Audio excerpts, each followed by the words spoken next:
Welcome. Welcome to my channel. Subscribe now and press the bell icon. Never miss an update. All of education channel में आप सभी का फिर से स्वागत है। आज हम बात करेंगे न्यू सब्जेक्ट के बारे में जो कि आरसीसी है। इस वीडियो में हम आरसीसी के बारे में कुछ इंट्रोडक्शन है, जो बेसिक टर्म्स है जिन्हें हमें जानना ज़रूरी होता है, उसके बारे में आज हम बात करेंगे। फर्स्ट है आरसीसी की फुल फॉर्म। आरसीसी होता क्या है? आरसीसी होता है reinforcement cement concrete. Reinforcement cement concrete, ये इसकी फुल फॉर्म होती है। आरसीसी बनता कैसे है, किस किस के मिक्सचर से आरसीसी बनता है? स्टील, सैंड, सीमेंट और एग्रीगेट के मिक्स में प्लस में वाटर को ऐड कर दिया जाता है, तो हमारे पास रेनफोर्समेंट सीमेंट कंक्रीट बनकर तैयार हो जाता है। रेनफोर्समेंट सीमेंट कंक्रीट का एक कोड है, वो कोड का नाम है IS 456/2000। IS का मतलब है Indian standard code. Indian standard code IS 456/2000। मैं आपको कोड दिखाता हूं। यह है कोड, ये देखो IS 456/2000। Reinforcement cement code of practice. इसका कौन सा रिवीजन है? ये 4th रिवीजन है।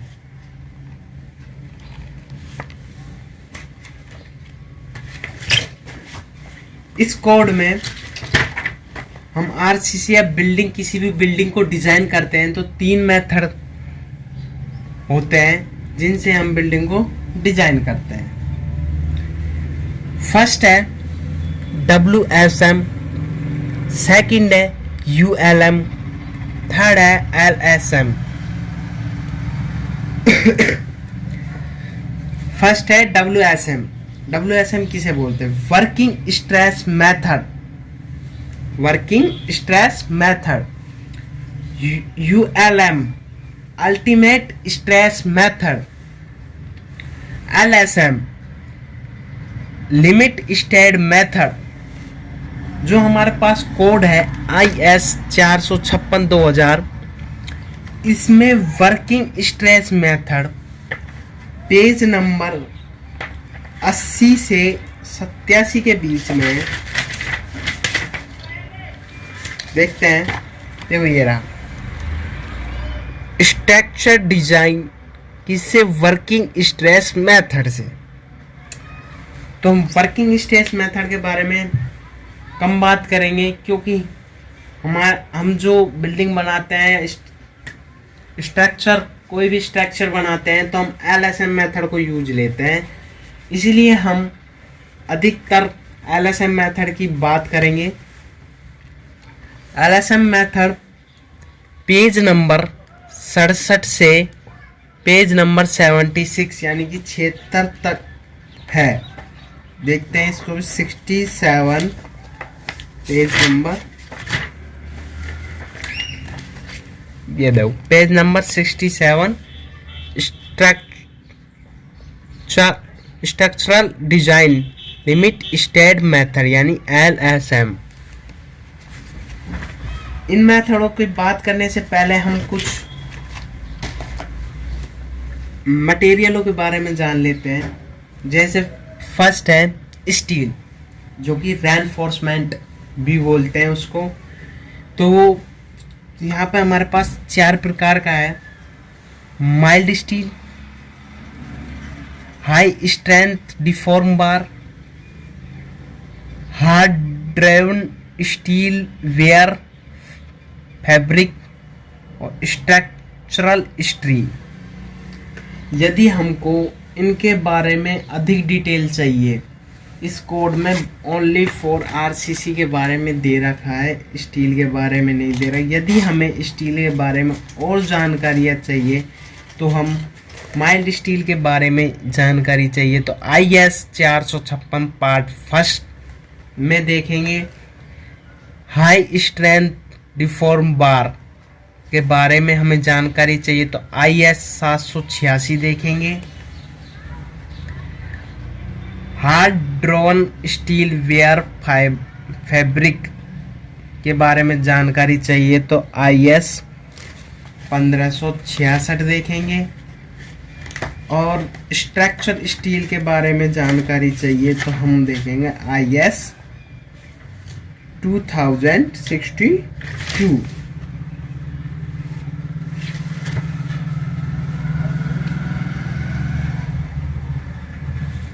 ये जो कोड है IS इंडियन स्टैंडर्ड कोड है, ये कंपटीशन के लिए बहुत महत्वपूर्ण है। कई बार सवाल इनमें से पूछा जा चुका है।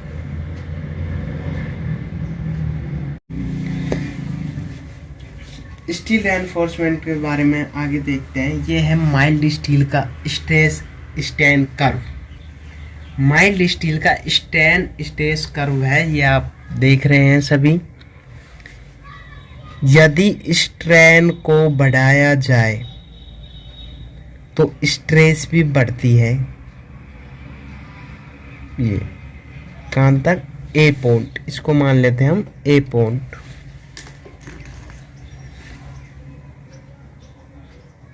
A पॉइंट स्ट्रेस स्ट्रेन के समानुपाती है। A पॉइंट तक इस पॉइंट को कहा जाता है प्रोपोर्शनल लिमिट या इलास्टिक लिमिट। इस पॉइंट तक स्टील माइल्ड स्टील पहुंचता है जब तक वो इलास्टिक बिहेवियर प्रकट करता है, यानी कि उसको किसी भी टेंशन या कंप्रेशन से स्टील टेंशन को में स्टील को खींचते हैं तो फिर उसको छोड़ देते हैं तो वो अपनी जो पहले की अवस्था थी उसमें ही आ जाता है, उसे बोलते हैं इलास्टिक बिहेवियर। फिर इस पर और फोर्स लगाया जाता है तो ये पहुंच जाता है B पॉइंट पर, यानी कि और स्ट्रेन को बढ़ाया जाए तो ये पहुंच जाता है B पॉइंट पे। इसको कहते हैं अपर यील्ड स्ट्रेस पॉइंट। फिर आगे इस पर और स्ट्रेन यानी और फोर्स लगाया जाए तो ये पहुंच जाता है C पॉइंट पर, जिसको कहा जाता है लोअर यील्ड स्ट्रेस। लास्ट में C पॉइंट के बाद ये प्लास्टिक बिहेवियर, कहाँ से C पॉइंट से D पॉइंट तक ये प्लास्टिक बिहेवियर प्रकट करता है। प्लास्टिक बिहेवियर का मतलब यदि इस पे टेंशन फोर्स या कंप्रेसर फोर्स को लगाया जाए और इसकी आकृति या इसकी लेंथ में परिवर्तन ला दिया जाए तो ये अपनी जो पहले की लेंथ थी उसमें वापस नहीं आ सकता, उसे बोलते हैं प्लास्टिक बिहेवियर। ये होता है C से D पॉइंट के बीच में प्लास्टिक बिहेवियर करेगा। और D पॉइंट क्या है? हमारा अल्टीमेट स्ट्रेस पॉइंट। और E पॉइंट है हमारा फ्रैक्चर। यहाँ पे हमारा स्टील फेल हो जाता है। अब हम देखते हैं, हमारे पास दो ही स्ट्रेस काम आएगी। वैसे आरसीसी में तो एक ही स्ट्रेस काम आएगी, पर स्टील हमारा जो सब्जेक्ट है उसमें दो हम यूज लेते हैं। FU यानी होता है अल्टीमेट कैरेक्टरिक स्ट्रेस। FY को बोलते हैं हम यील्ड कैरेक्टरिक स्ट्रेस। हम आरसीसी में देखते हैं, जैसे कि हमारे पास क्वेश्चन आएगा FY 250, FY हमारे पास आरसीसी के क्वेश्चन में लिखा गया FE 250। FE 250 का मतलब है FY 250, यानी कि जो इसकी यील्ड स्ट्रेंथ है, इसकी स्टील की जो यील्ड स्ट्रेंथ है वो है 250 न्यूटन पर mm स्क्वायर। इसको हम पर न्यूटन पर mm स्क्वायर को हम बोल सकते हैं मेगा पास्कल MPa। आरसीसी में हम 3 स्टील बारों का यूज करेंगे, Fe 250, Fe 415 और Fe 500। ये 3 स्टील बारों को हम इसमें यूज करेंगे स्ट्रक्चर बनाने में। और हम इसको क्वेश्चन में ऐसे ही दिया जाएगा आपको Fe 250, Fe 500, Fe 415। तो ये 250 है जो क्या है यील्ड स्ट्रेस। यहाँ पे Fe क्या, Fe यानी होता है फेरिक, यानी कि जो रेनफोर्समेंट है हमारा सरिया है उसको Fe से व्यक्त करेंगे। और जो यहाँ पर नंबर लिखा रहेगा जैसे कि 250, ये क्या है, ये है हमारे यील्ड स्ट्रेस।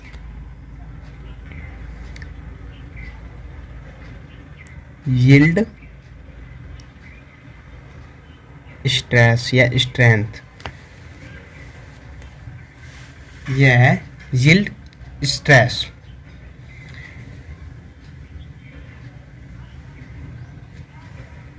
हमने रेनफोर्समेंट के बारे में देख लिया, अब हम देखेंगे कंक्रीट के बारे में।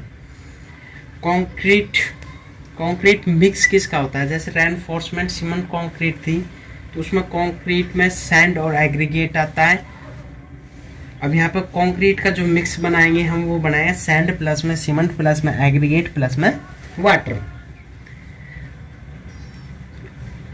ये होता है, इसको हम व्यक्त करते हैं M20। जैसे कि उसमें अपन ने देखा था सरिये में Fe 250, Fe 415 और Fe 500 से हम व्यक्त कर रहे थे। इसमें क्वेश्चन में हम ज्ञात करेंगे, क्वेश्चन में ज्ञात नहीं करेंगे, क्वेश्चन में दिया आएगा इसका मिक्स, जैसे कि M20, M25, M10, M60, M80 कुछ भी क्वेश्चन में दिया आएगा। तो क्वेश्चन में दिया आएगा तो यहाँ पर M क्या है? M का मीन्स होता है मिक्सचर। किस किस का मिक्सचर? सैंड, सीमेंट और एग्रीगेट का मिक्सचर। ठीक है। एग्रीगेट को हम कई बार कोस एग्रीगेट भी बोल देते हैं, सैंड को फाइन एग्रीगेट बोल देते हैं।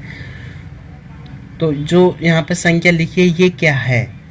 यहाँ पे जो संख्या लिखी हुई आती है एम के बाद वो होती है कैरेक्टरिक कंप्रेसिव स्ट्रेस, स्ट्रेंथ ऑफ हमारे पास जो कंक्रीट है उसकी कैरेक्टरिक कंप्रेसिव स्ट्रेंथ, जिसको हम किससे व्यक्त करते हैं? FCK। FCK को हम किस प्रकार ज्ञात करते हैं? FCK को हम दो प्रकार से ज्ञात कर सकते हैं। पहला तो है क्यूब, दूसरा है सिलेंडर से। क्यूब का आकार क्या होता है? 150 बाय 150 mm का। सिलेंडर का आकार क्या होता है? 150 mm का डायमीटर होता है, 300 mm की उसकी हाइट होती है। फिर जो हम 100 क्यूब बनाएंगे, 100 क्यूब को हम क्योरिंग करेंगे 7 दिन के लिए, तराई करेंगे 7 दिन के लिए, और उसको हम 28 दिन तक रखेंगे। फिर CTM मशीन से उसकी कैरेक्टरिक कंप्रेसिव स्ट्रेंथ को ज्ञात करेंगे। CTM मशीन होती है कंक्रीट टेस्ट मशीन, जिससे उसकी कंप्रेशन यानी कि किसी भी चीज़ को दबाया जाए। जैसे कि मेरे पास ये है, इसको मैं कितना दबाऊं कि यह फेल हो जाए, लास्ट लिमिट यानी ये टूट जाए, उसको बोलते हैं कंप्रेसिव स्ट्रेंथ। अब इसी कंप्रेसिव स्ट्रेंथ के बेस से ही देख लेते हैं हम कैरेक्टर कंप्रेसिव स्ट्रेंथ की परिभाषा। It is value below which 5% result are expected to fail. यानी इसका मतलब है कि जो हमने 100 क्यूब बनाए हैं उनमें से 5 क्यूब की स्ट्रेंथ तो अलग हो सकती है। जो हमारे इसमें बचे हुए क्यूब है 95 क्यूब, 95 क्यूब, उनकी जो स्ट्रेंथ आएगी वो लगभग सबकी सेम आएगी। मैं एक्यूरेट सेम नहीं बोल रहा हूँ, लगभग सेम बोल रहा हूँ। तो यानी उसकी जो स्ट्रेंथ आएगी वो लगभग सेम आएगी। इसी प्रकार से कंक्रीट को, ग्रेड ऑफ कंक्रीट अलग अलग है, इसी प्रकार से इनको बांटा गया है। देखते हैं ऑर्डिनरी कंक्रीट, स्टैंडर्ड कंक्रीट और हाई स्ट्रेंथ कंक्रीट। 3 टाइप है कंक्रीट के, ऑर्डिनरी कंक्रीट, स्टैंडर्ड कंक्रीट और high strength concrete. Ordinary concrete में कौन कौन सी कंक्रीट आती है? M10 से लेकर M20 तक, यानी कि M10,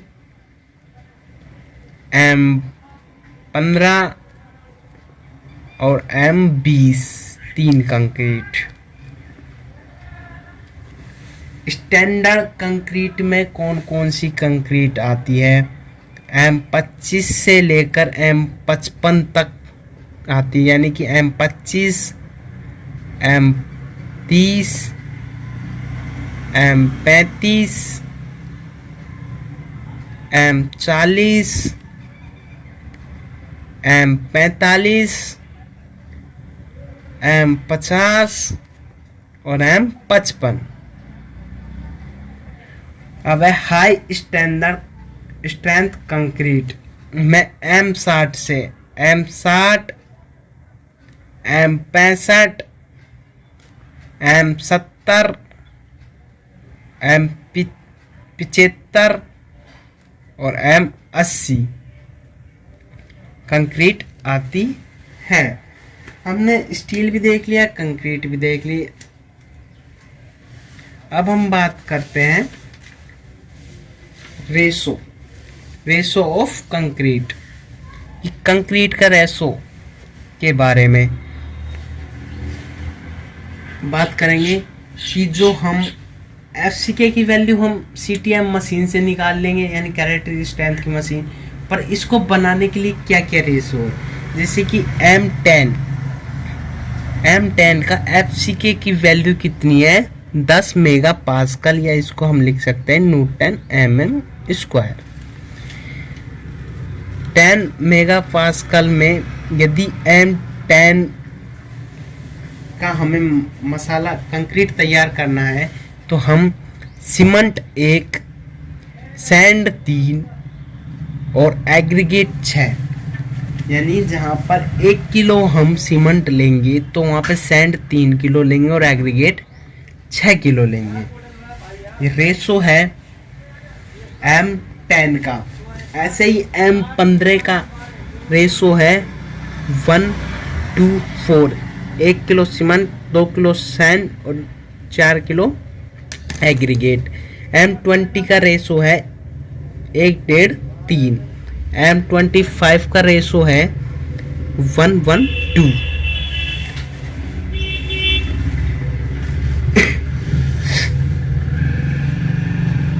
रेशो ऑफ कंक्रीट हम देख चुके हैं, हमारे लिए इम्पोर्टेंट है M20। Tension strength of concrete, tension strength of concrete FCT होती है 0.7 √FCK न्यूटन mm स्क्वायर।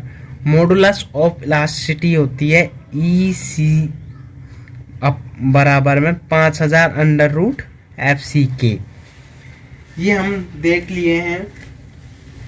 इसमें एक मोस्ट इम्पोर्टेंट फैक्टर है, क्वेश्चन भी उठता है कि हम कंक्रीट के साथ रेनफोर्समेंट क्यों देते हैं। चलो देखते हैं उसको कि जो हमारा कंक्रीट है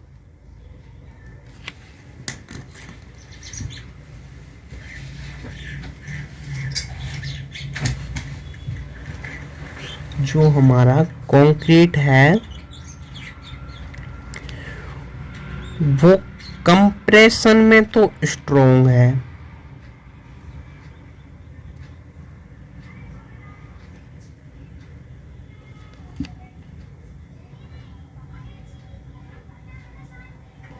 स्ट्रॉन्ग है, और जो इस पर टेंशन आ जाए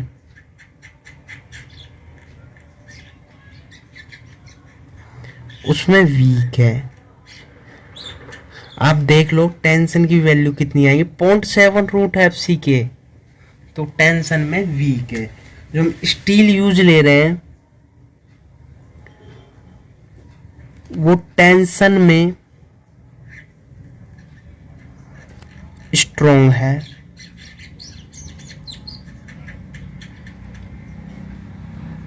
इसलिए जो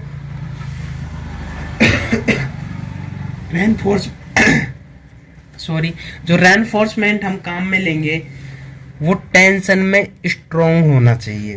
होता ही है स्टील तो टेंशन में स्ट्रॉन्ग, तो इसलिए जो हमारा आरसीसी है यानी रेनफोर्समेंट सीमेंट कंक्रीट, वो कंप्रेशन में भी स्ट्रॉन्ग हो गया और टेंशन में भी स्ट्रॉन्ग हो गया।